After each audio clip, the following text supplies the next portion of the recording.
오늘 우리에게 주신 하나님 말씀 요한복음 10장 14절로 15절 말씀과 시편 23편 1절로 6절 말씀 보겠습니다.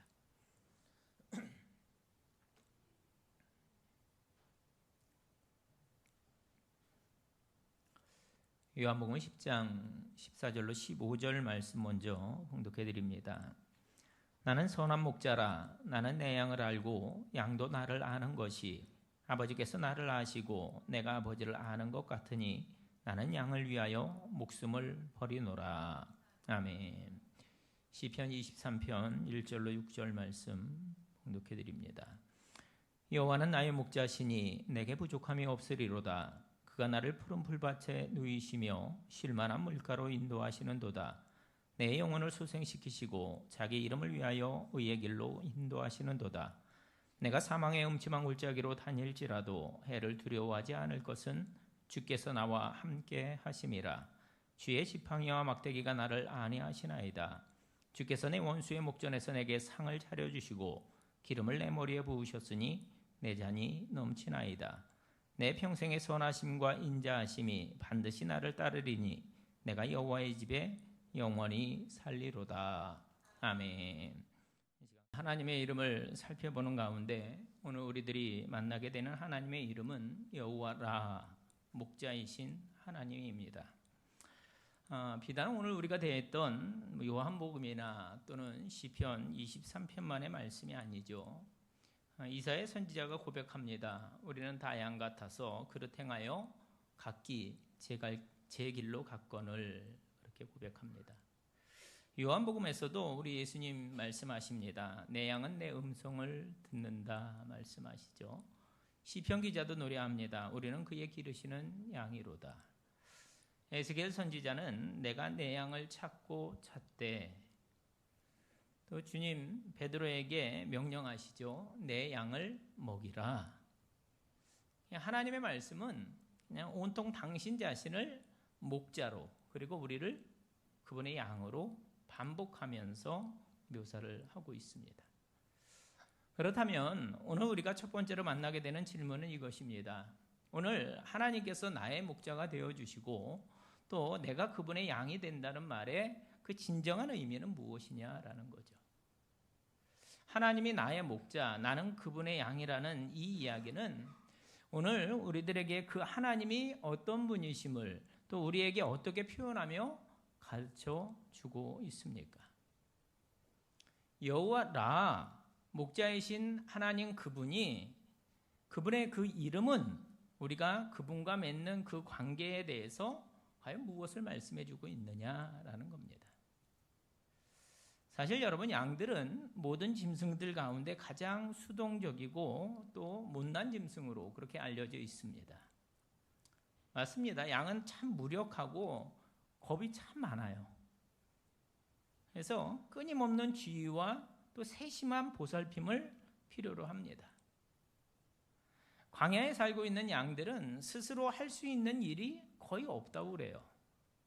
그들은 자기가 먹을 거를 홀로 찾지를 못합니다. 길도 못 찾고 다른 동물들과 맞서 싸우지도 못해요. 여러분 보세요. 양은 날카로운 발톱도 없습니다. 자기 방어 수단이 없어요. 또 빨리 도망갈 수 있는 빠른 발을 가진 동물도 아닙니다. 게다가 결정적으로 양은 시력이 나빠가지고 방향 감각까지 없습니다. 그래서 동물학자들은 하나님이 만드신 것들 가운데 사람들이 돌봐주지 않으면 지구상에서 가장 먼저 사라질 피조물로 양을 꼽습니다. 결국 양은 하나부터 열까지 다 문제인 거죠. 그럼에도 불구하고 양은 주제 파악도 하지 못한 채 알지 못하는 길로 나아가기도 합니다. 그래서 성경은 그런 우리들의 모습을 각기 제 길로 갔거늘 이라는 말로 묘사하고 있습니다. 여러분, 팔레스타인 땅이 얼마나 척박한지 모릅니다. 거기에 목자가 없는 양은 초보는커녕 해로운 것들을 먹고 마실 수밖에 없다라는 거예요. 또 쉽게 다른 짐승의 표적이 됩니다. 그러니까 목자가 없으면 양들은 종종 죽거나 다치고요. 굉장히 심약해서 조금만 이렇게 버거운 그런 상황들을 만나면 쉽게 낙담하고 겁을 먹어서 스스로 죽게 되는 그러한 경우도 있다고 합니다.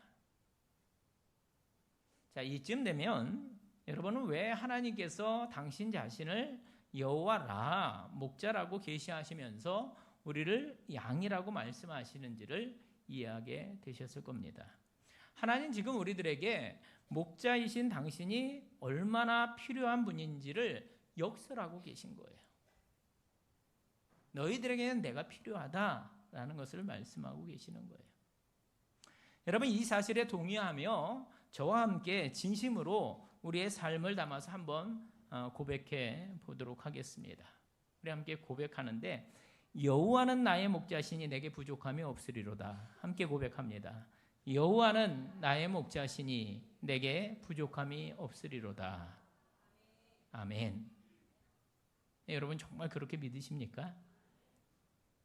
그런데 바로 그 순간의 말입니다.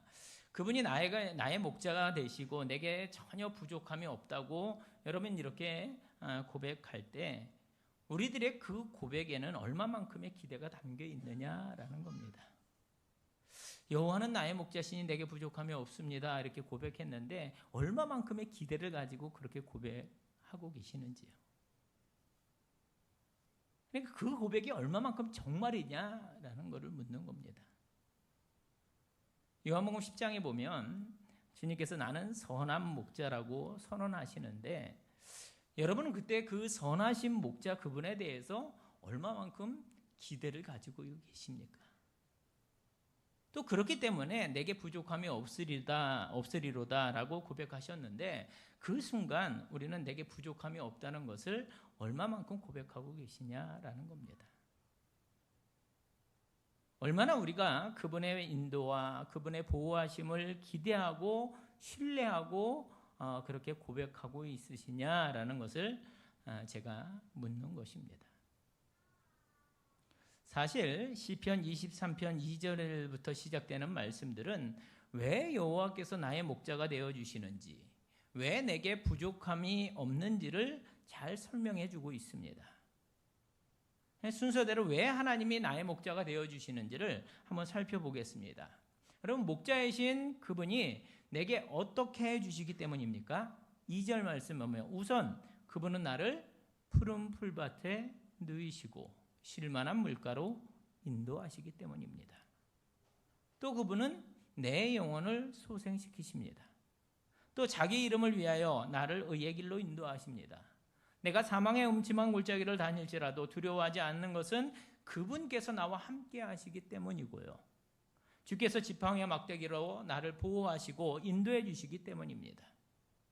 주께서 내 원수들 앞에서 나를 선대하셔서 내 잔이 넘치나이다. 이런 감사의 고백이고요. 내 평생의 선하심과 인자하심이 나를 따릅니다. 결국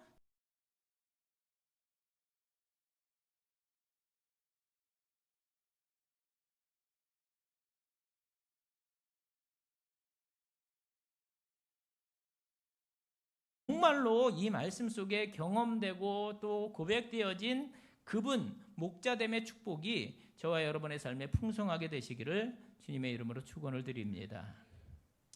오늘 설교를 통해서 제가 하려고 하는 것은 이겁니다. 저는 오늘 목자이신 하나님을 여러분께 소개해드리고 더 많이 여러분들이 그분에 대해서 알게 되기를 바라며 말씀을 전하는 거죠.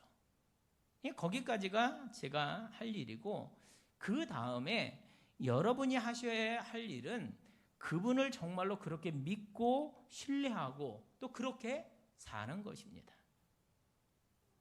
그런데 그 이야기를 하려고 하다 보면 이 본문에 등장하는 아주 중요한 동사 하나를 우리가 주목하게 되는데 그게 바로 그가 나를 푸른 초장에 누이시며 할 때 나오는 그 누이시며라는 동사입니다.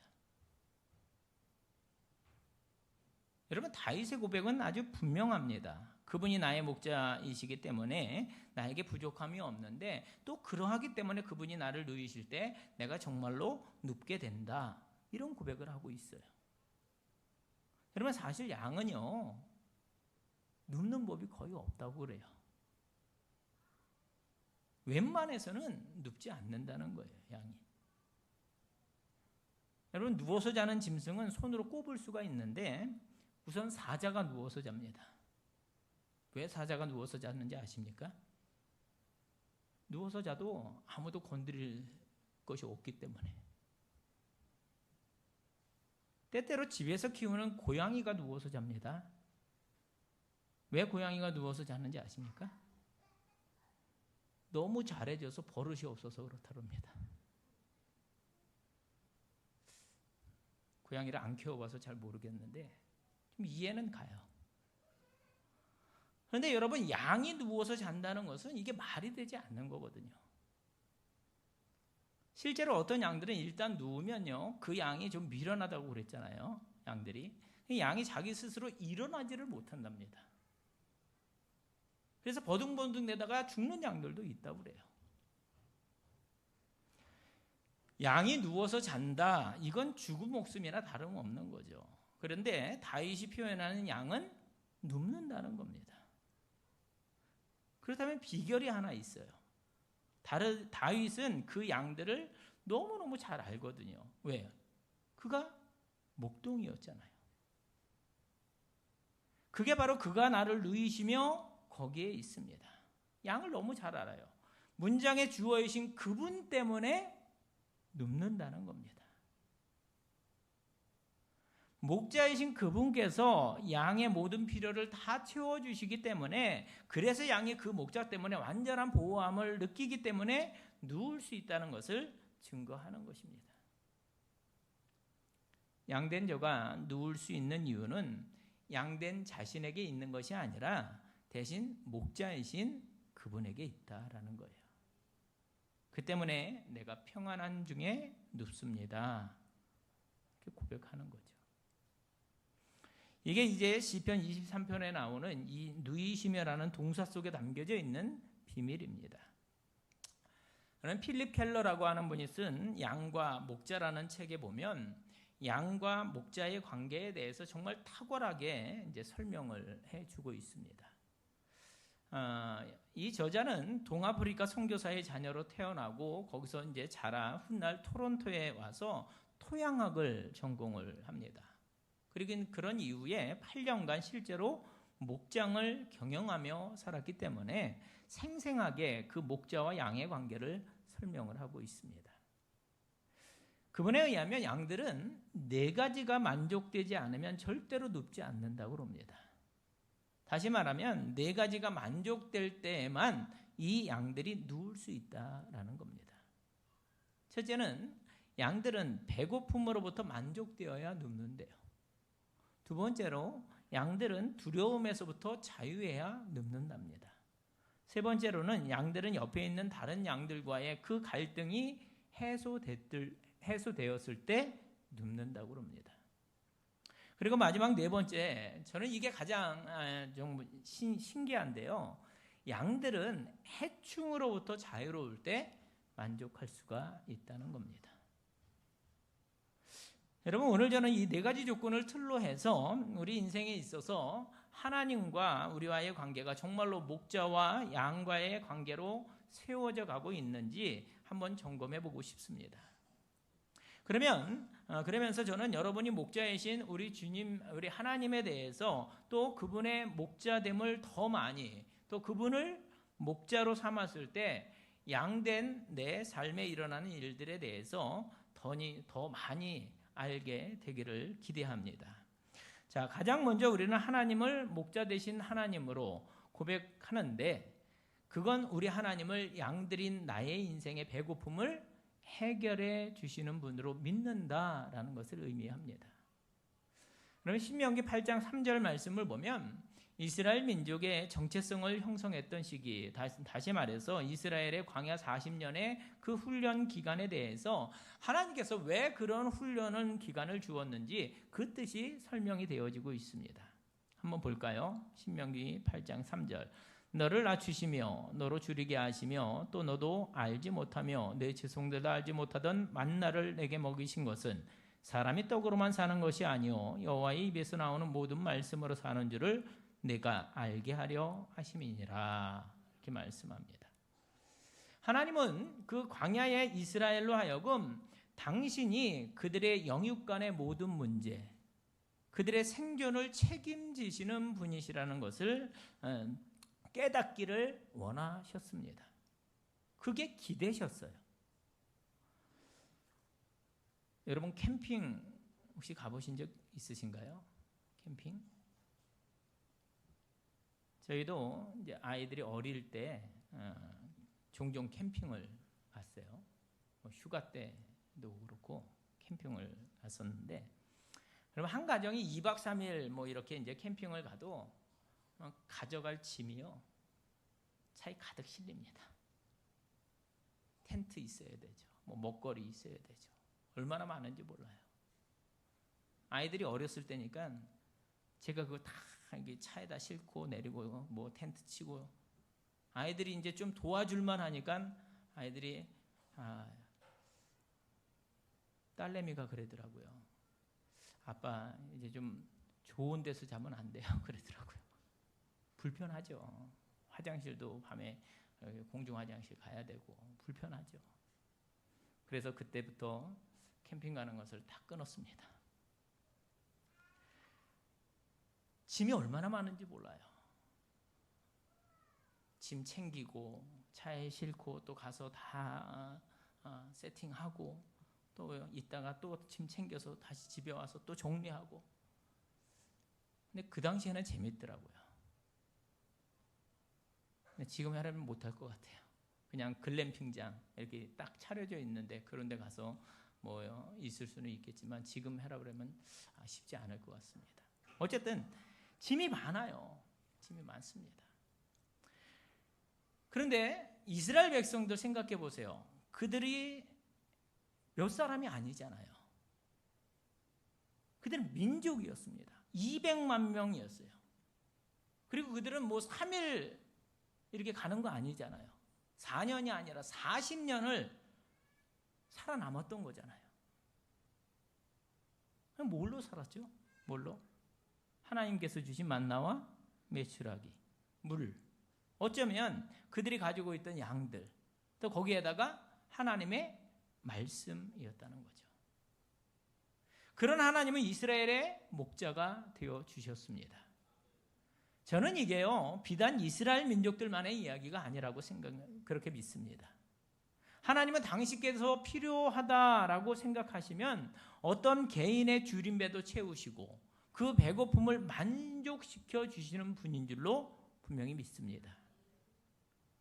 여러분, 저는 하나님께서 필요하시면 우리 육체의 필요들, 먹을 거, 배고픔을 만족시켜 주시는 분이라는 사실을 분명히 믿습니다. 아니, 여러분, 육체뿐이 아니라 정서적으로도 그분이 채우시고 또 영적으로도 채워주십니다.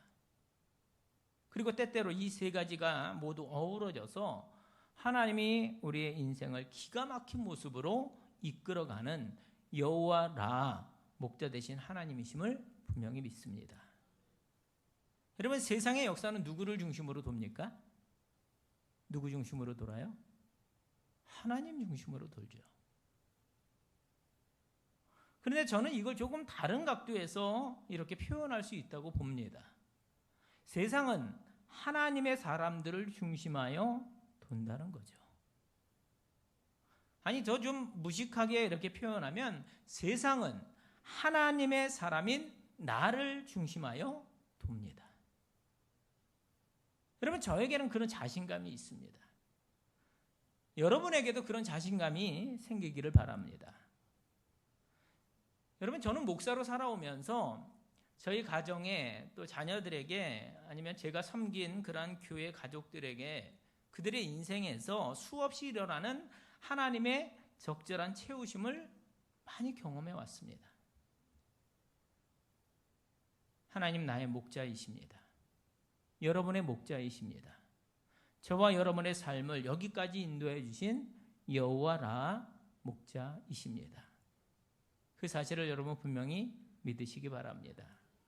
두 번째, 하나님이 나의 목자가 되신다는 것의 의미는 그분이 오늘 나로 하여금 인생의 여타한 그런 두려움에서부터 자유하게 해주신다는 의미도 포함하고 있습니다. 여러분, 이 사실을 믿으시기 바랍니다. 여러분, 인생을 살다 보면 별 일들이 참 많이 있습니다. 어떤 일 또는 어떤 사람으로 인해서 두려움 중에 빠지는 일들이 종종 생겨납니다. 사업이 어려워지기도 하고 또 가정에 우환이 닥치기도 합니다. 그래서 걱정되고 두려울 때가 있습니다. 그런데 그때 여호와라 목자이신 하나님의 음성을 여러분 들어보시기 바랍니다. 하나님이 이렇게 말씀하십니다. 요한일서 4장 16절에 하나님은 사랑이시라. 사랑 안에 거하는 자는 하나님 안에 거하고 하나님도 그의 안에 거하시느니라. 그럼 그 다음이 중요합니다. 18절 말씀. 사랑 안에 두려움이 없고 온전한 사랑이 두려움을 내쫓나니. 할렐루야. 하나님께서 여러분을 사랑하신다는 사실 여러분 믿으십니까? 정말로 믿으세요? 그러면 그 사랑 안에 우리가 거하면 그 사랑이 우리들에게 있는 두려움을 내어쫓는다라고 말씀하십니다. 그 말씀을 그대로 받으십시오. 그리고 경험하시기 바랍니다. 디모데후서 1장 7절 하나님이 우리에게 주신 것은 두려워하는 마음이 아니요 오직 능력과 사랑과 절제하는 마음이니 라고 말씀하십니다. 하나님을 목자로 고백하는 이들은 반드시 두려움으로부터 자유하게 될 줄로 믿습니다. 정말로 목자로 그렇게 고백하는 겁니다. 오늘 우리가 첫 번째 본문으로 택한 요한복음 10장에서 주님이 뭐라고 말씀하십니까? 나는 선한 목자다. 선한 목자는 양들을 위하여 목숨을 버린다 라고 말씀하십니다. 여러분, 하나님이 나를 사랑하십니다 했을 때 우리가 어떻게 했습니까? 아멘 했어요. 그렇죠? 하나님이 나를 사랑하시는데 얼마만큼 사랑하시느냐 하면 당신의 목숨을 내어주면서까지도 나를 사랑하신다는 거예요. 여러분, 누구를 대신해서 나의 목숨을, 내 생명을 내어주기까지 사랑해 보신 적이 있으십니까? 그런데 하나님이신 그분께서 나에게 선한 목자라고 말씀하시면서 내가 너를 사랑해서 나의 목숨을 버린다라고 말씀하십니다. 그 사랑을 생각하면 어떤 두려움이든 우리에게서 사라지게 될 줄로 믿습니다. 하나님이 나를 위하시는데 누가 나를 대적하리요? 다윗이요, 대적들 앞에서 당당할 수 있는 이유가 바로 거기에 있는 것입니다. 여호와라 목자 되신 하나님이 두려움 가운데에도 우리와 함께 하시며 합력하여 선을 이루시는 분인 줄 믿습니다. 이게 두 번째 의미입니다. 오늘 우리가 여호와를 목자 되신 하나님을 현재형으로 신앙한다는 것은 세 번째로 우리가 또한 옆에 있는 다른 양들과의 그 갈등으로부터 자유하게 된다는 것을 의미합니다. 사실 우리 중에 예수를 잘 믿고 싶지 않은 분은 단 한 분도 없으실 줄로 믿습니다.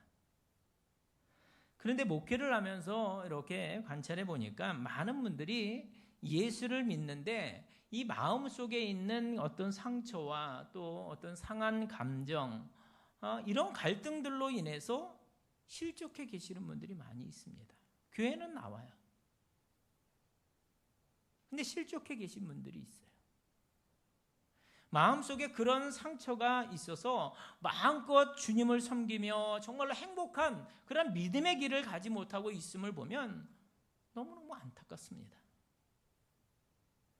그 상처가, 그 실족함이 하나님에 대한 실망감이나 또는 나에 대해서 나의 자존감이 낮아지는 것으로 인해서 더 열심히, 더 기쁘게 믿을 수 있는데, 더 자유할 수 있는데 그러지 못하게 만드는 것을 보게 된다는 거예요. 그런데 여러분, 더 안타까운 것은 뭐냐 하면 그런 상처가 생기게 될 때 대부분의 가해자가 어떤 원수가 아니에요. 함께 신앙의 길을 가고 있는 믿음의 사람들이라는 거예요. 그들로부터 상처를 받아요. 내 옆에 있는. 여러분 시편 55편에 보면 다윗도 그런 고백을 합니다. 나를 책망하는 자, 나를 미워하는 자는 원수가 아니라 그는 곧 너로다. 나의 동료, 나의 친구요, 나의 가까운 친구로다. 이렇게 다윗이 한탄하고 있을 정도입니다. 맞습니다. 여러분, 양 무리들을 보면 참 희한한 양들이 있어요. 여러분, 우리 용인제일교회를 한번 보세요. 희한한 사람이 있어요, 없어요? 거기까지 하겠습니다.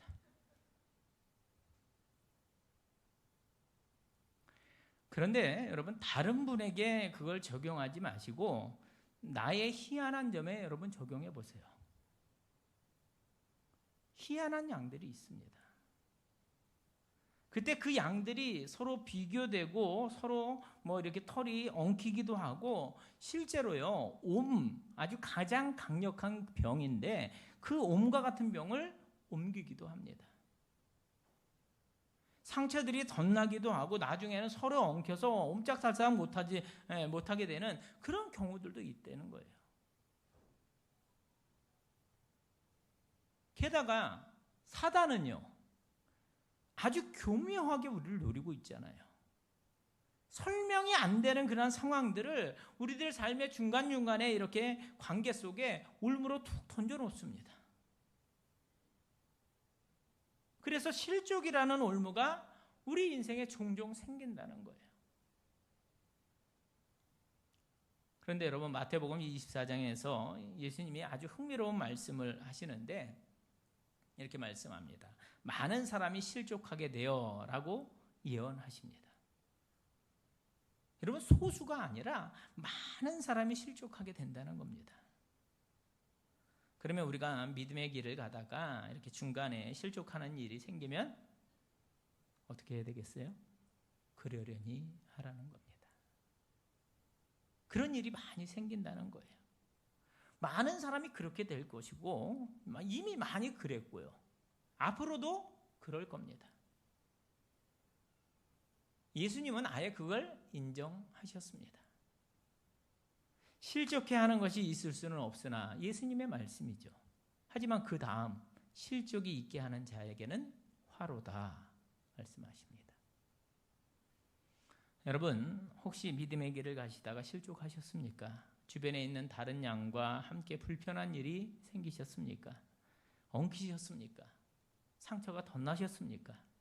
그때 내가 시험에 들었구나 생각하고 그때는 여러분 빨리 우리들의 시선을 그 엉켜있는 그 옆에 있는 양이 아니라 목자이신 그분에게로 돌리는 지혜가 필요합니다. 왜냐하면 여러분 그 상황을 보면 이게 해법이 없습니다. 내가 할 수 있는 게 없어요. 목자가 도와줘야 해요. 목자가 엉킨 것 풀어주어야 합니다. 내가 할 수 없어요. 우리는요, 판단이 잘 안 서거든요. 여러분, 우리들이 못 보는 게 훨씬 더 많거든요. 설명이 안 되는 게 참 많아요. 나는 분명히 이거라고 생각했는데 그게 아닐 경우가 참 많이 있습니다. 그래서 문제 해결이 어렵다는 거죠. 그러나 그때 목자이신 하나님, 특별히 막대기를 가지고 계신 그 목자를 보면 그분의 의중을 알게 됩니다. 때로 그 목자는 우리들에게 눈빛으로 말씀하시고요. 때로는 막대기로 말씀하시고 때로는 나의 사랑이 식었음을 가르쳐 주시면서 사랑을 심으라 말씀하시기도 합니다.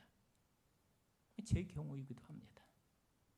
때로는 선을 행하되 낙심하지 말지니 포기하지 아니하면 때가 이름에 거두리라 권면도 하십니다. 이야, 나는 나를 십자가에 내어준 그 사람들도 용서했다. 그러니 너도 용서하라. 가르치기도 하세요.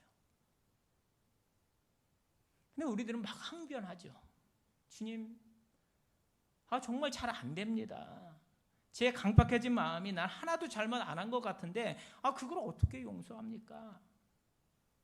제 마음이 용납이 안 돼요. 여러분 혹시 그런 생각 가지고 계시다면 여러분 아십시오. 여러분 그건 견고한 진입니다. 물론 저와 여러분이 세운 견고한 진은 나를 보호하기 위해서 세운 진이었을 겁니다. 사단이 더 공격하지 못하도록 나를 분명하게 하지만 어느덧 그 내가 세운 그 진, 견고한 진이 하나님의 말씀도 들어오지 못하게 하고 또 다른 사람의 권면도 들어오지 못하게 하며 나로 하여금 그 상황을 바르게 볼 수 있도록 하는 그 능력도 막아버리는 그러한 경우가 있다는 겁니다. 그때 여러분 빨리 깨닫기를 바랍니다. 내가 지금 실족이라는 것에 붙들려서 내 옆에 있는 양과 용서하지 못하고 엉켜 있구나 라고 말입니다. 예수님의 헌금률, 우리가 우리에게 죄 지은 자를 사하여 준 것 같이 우리 죄를 사하여 주옵시고 말씀하셨습니다. 빌립보서에는요, 우리가 잊지 못할 말씀이 있습니다. 여러분 빌립보서 2장 5절로 8절 말씀 봅니다. 너희 안에 이 마음을 품으라. 곧 그리스도 예수의 마음이니 그는 근본 하나님의 본체시나 하나님과 동등됨을 취할 것으로 여기지 아니하시고 오히려 자기를 비워 종의 형체를 가지사 사람들과 같이 되었고 사람의 모양으로 나타나사 자기를 낮추시고 죽기까지 복종하셨으니 곧 십자가에 죽으심이라. 여러분 이 말씀을 들으면 순간 하늘의 평안이 내게 임합니다. 그렇습니다. 목자이신 하나님이 당신의 지팡이와 막대기로 우리를 안위하시며 또 옆에 있는 다른 양들과의 갈등을 잠재우십니다. 그때 우리는 그분으로 인하여 평안할 수가 있는 것이죠. 그분은 우리를 갈등으로부터 자유케 하시는 여호와 라 목자이신 하나님이십니다. 자, 양과 목자됨의 마지막 네 번째 의미, 우리가 하나님을 여호와라 목자이신 하나님으로 고백하고 믿는다는 것은 더 실제적인 예인데 그분께서 양인 나를 해충으로부터 자유케 하신다는 것을 믿는다라는 의미입니다. 여러분 무엇으로부터 자유케 한다고요? 해충으로부터. 여러분 이 해충이라는 것이 코파리를 말하는 것인데 양들은 코 속에 들어온 파리 때문에 매우 고통을 겪게 된다고 합니다. 이 코파리들이 양의 코 점막 위에 알을 까놓는데요. 그러면 그 알들이 나중에 이제 깨어서 애벌레로 자라서 마침내 그 코를 타고 뇌까지 양의 머릿속으로 들어간다고 합니다. 그러면 양은 심한 자극을 받아서 막 몸부림치고 그 자극에 화가 나가지고 자기 머리를 뭐 바위나 아니면 나무에 갖다 박는다는 거예요. 고통 중에 자포자기하면서 목숨을 잃기도 한다는 겁니다. 그럼 끔찍하죠. 저는 그 이야기를 듣고 오늘 우리의 인생에 다가오는 그런 잡다한 생각들과 또 뭐 자극적인 그러한 죄악들, 또 그것들로 인해서 시험 들고 고통하고 또 중독돼서 괴로워하는 그런 인간들의 모습을 떠올려 보게 됩니다. 우리의 원수 마귀는 여러분 경험해 보셨죠? 끊임없이 우리에게 와서 그런 죄악된 생각, 또 해충의 알들을 이렇게 까놓고 가요. 어떻게 해서든지 우리를 자기의 그 올무에 묶으려고 합니다. 우리들의 머릿속에 악한 생각, 뭐 미움, 공포, 증오, 무능력, 슬픔, 뭐 이런 것들, 그런 해충들이 양들을 괴롭히고 있는 거예요. 그래서 우리로 평안함을 누리지 못하게 합니다. 바로 그때 여호와라 선한 목자이신 하나님이 우리에게 다가오십니다. 그리고 성경에 보면 기름으로 내 머리에 바르셨으니 라는 그런 표현이 나옵니다. 여러분 그때 목자들이 쓰는 그 기름이 아마유 기름이라고 합니다. 목자는 그 기름을 양의 머리와 얼굴, 코에 발라준다는 거예요. 그러면 그 기름 덕에 코파리들이 달려들지 않게 된다는 겁니다. 또 그 기름이 옆에 있는 다른 양에게서 오는 온병을 막아주기도 하고 상처를 이렇게 치유해주고 그 기름 때문에 다른 양들과 이 털이 엉키지 않게 해주기도 한다는 거예요. 그럼 맞습니다. 여러분 목자이신 그분은 우리를 해충의 공격으로부터 지켜주시는 선한 목자 여호와 라이십니다. 자, 그 말씀을 들었는데 이런 생각이 떠오릅니다. 그때 해충의 공격으로부터 나를 지켜주시는 그 목자의 기름이 오늘 내 삶에 무엇이 될 수 있을까? 두말할 필요가 없죠. 성령의 기름 부으심이라고 저는 믿습니다. 여러분 어떠세요? 우리는요, 조금만 뭘 알게 되면 교만하게 됩니다. 악한 생각들 앞에서 자기가 아는 것 가지고 내가 자신 있어 하다가 넘어질 때가 참 많이 있어요. 그때 하나님의 말씀이 우리들의 이 모든 생각을 사로잡아 그리스도 앞에서 복종케 해준다는 것입니다. 오늘도 마귀는 계속해서 우리에게 해충이라는 파리의 알과 같은 그런 악한 생각을 계속해서 넣어줄 겁니다. 그때 걱정하지 마십시오. 나는 안 돼. 내가 해봤는데 난 너무 약해. 나는 이 시험에서 결코 이길 수 없어. 여러분 포기하지 마십시오. 대신에 나아오십시오. 그리고 여러분 오늘 우리가 양이 돼서 목자 되신 그분께 나아가서 하나님은 나의 목자이십니다. 여러분 알고 그냥 인정하는 거 말고 그걸 우리가 누리지 않은 거예요. 여러분 고백하십시오. 하나님 저는 양입니다. 하나님 제 마음이 강팍합니다. 하나님 이거 하나님이 기뻐하시지 않는 것을 제가 너무도 잘 압니다. 그런데 제가 이걸 계속 반복하고 있습니다. 이 생각, 이 해충을 없애 주시옵소서. 제가 주님 의지합니다. 주님 저를 도와주십시오. 그렇게 고백할 때 그분께서 우리들의 마음과 생각을 지켜주시리라 믿습니다. 그 목자의 기름이 우리로 평안함 중에 거하는 양이 되게 할 것입니다.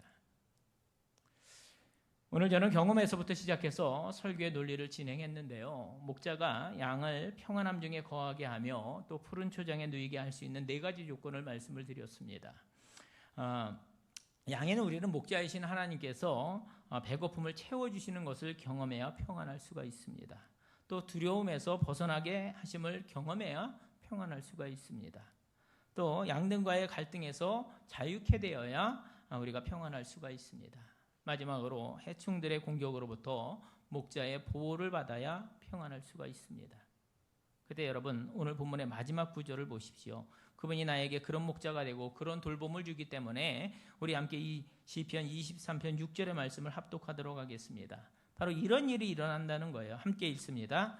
내 평생의 선하심과 인자하심이 반드시 나를 따르리니 내가 여호와의 집에 영원히 살리로다. 아멘.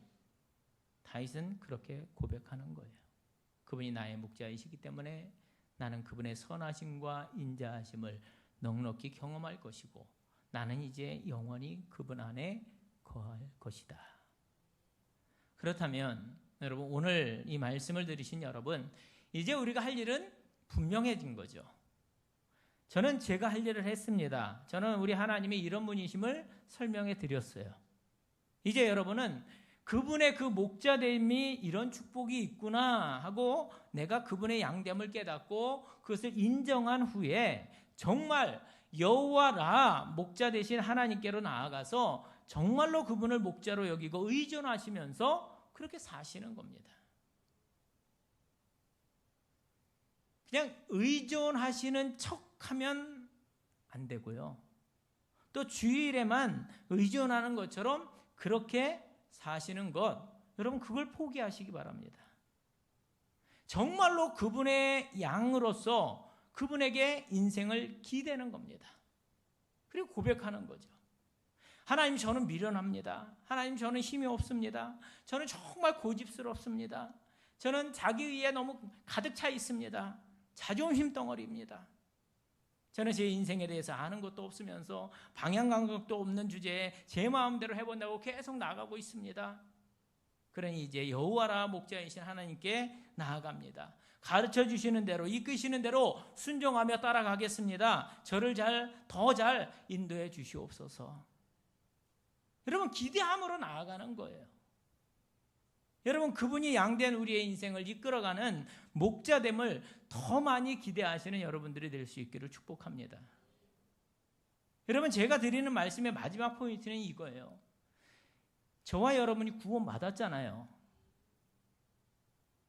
아멘. 네. 양의 문 대신 그분께로 들어가서 우리가 생명을 얻었잖아요. 그 구원받음은 우리들 신앙생활의 마지막 점이 아니다라는 겁니다. 거기가 끝이 아니라 우리들 순례자의 여정인 시작인 것이죠. 구원 이후 그 다음이 우리들의 이슈 아닙니까? 그런데 목자이신 그분이 말씀하셔요. 이제 목자이신 당신께서 우리를 구원하신 이후에 무슨 일을 행하시는지를 알라는 거예요. 요한복음 10장 9절 10절 누구든지 나로 말미암아 들어가면 구원을 받고 또는 들어가며 나오며 꼴을 얻으리라. 목적이 축복입니다. 도둑이 오는 것을 도둑질하고 죽이고 멸망시키려는 것뿐이요 내가 온 것은 양으로 생명을 얻게 하고 더 풍성히 얻게 하려는 것이라. 여러분 축복합니다. 여호와 라 목자이신 하나님을 지적으로 그냥 동의하는 것이 아니라 더 많이 알아가게 되기를 바랍니다. 믿고 나서 생명을 얻고 나서 구원받고 나서 끝이 아니에요. 목자이신 그분은 양으로 생명을 얻고 그 다음이 끝이 아니라 더 풍성히 하려는 것, 바로 거기까지입니다. 사랑하는 여러분, 나는 선한 목자라. 오늘 그분의 직함을 듣는 것으로 끝내지 마십시오. 하나님의 이름에는 직함이 문제가 아닙니다. 직위가 문제가 아닙니다. 그분이 목자다, 그게 문제가 아니에요. 하나님의 이름에는 그분이 성품이 담겨 있다고 말씀드렸어요. 그로 인해서 얻게 되는 그분과의 관계와 그 관계에서 오는 그 풍성함과 유익함이 그 이름 안에 다 담겨져 있다라는 겁니다. 그걸 여러분 가져가셔야 된다는 거예요. 목자이신 하나님을 아는 게 아니라 목자이신 하나님과의 관계가 나에게 주는 것들을 다 가지셔야 된다라는 것입니다. 그분이 선한 목자이십니다. 여러분 믿으십시오. 그분이 나를 아십니다. 오늘 내 형편에 나에게 눈물이 흐르고 있는 제 마음을 그분은 읽고 계십니다. 오늘 내가 어떤 것에 목말라 하는지를 다 알고 계십니다. 저와 여러분의 연약함도 아셔요. 우리 교회의 부족함도 아십니다. 다 알고 계셔요. 우리의 마음속 깊은 곳에 있는 그 갈망, 안타까움을 우리 하나님 다 알고 계십니다. 내가 좀 제대로 해보고 싶은데 잘 안 돼요. 그래서 억울해하고 눈물 흘리고 안타까운 것 다 알고 계십니다. 아니 오늘 저와 여러분의 인생에 계속해서 다가오는 해충의 공격들까지도 다 알고 계십니다. 그런데 그분은 그걸 아시는 것에 그치지 않고 그것들을 채우시고 보호하시고 인도하시기 위해 다가오시는 풍성케 하시는 분이시라는 것입니다. 여러분 한 번도 가보지 않은 그런 인생길입니다. 쉽지 않으시죠? 앞으로도 쉽지 않을 겁니다. 산과 골짜기가 계속 있습니다. 여러분 오늘도 경험하시잖아요. 그렇지만 나를 사랑하시되 생명까지 내어주시면서 인도하시는 그분을 목자로 삼은 그 양들은 결국 그분의 풍성함을 얻게 될 줄로 믿습니다. 사랑하는 여러분, 남겨진 인생의 경주, 여호와께서 오늘도 우리의 여호와라 목자 되어주신다는 사실을 분명히 믿음으로 그분의 더 풍성케 하시는 그 현재형의 축복을 날마다 더 많이 누리게 되시기를 주님의 이름으로 축원을 드립니다. 기도하겠습니다. 하나님 감사합니다. 한 번도 끝까지 가보지 않은 우리들의 인생길에 선한 목자가 되어주셔서 우리들의 길을 인도해 주셨고 오늘도 인도해 주고 계시며 앞으로도 인도해 주실 것을 믿기에 진심으로 감사를 드립니다. 이제껏 그리고 앞으로도 우리를 참으시고 두려움에서 지켜주시며 또 갈등에서 자유케 하시며 해로운 것들에서 우리들의 삶을 지켜주시니 우리가 주님이 목자 되심을 더 많이 의지하며 안전함 중에 거하며 풍성함을 누리며 나아갈 수 있도록 은혜 내려 주시옵소서. 예수님의 이름으로 기도하옵나이다. 아멘.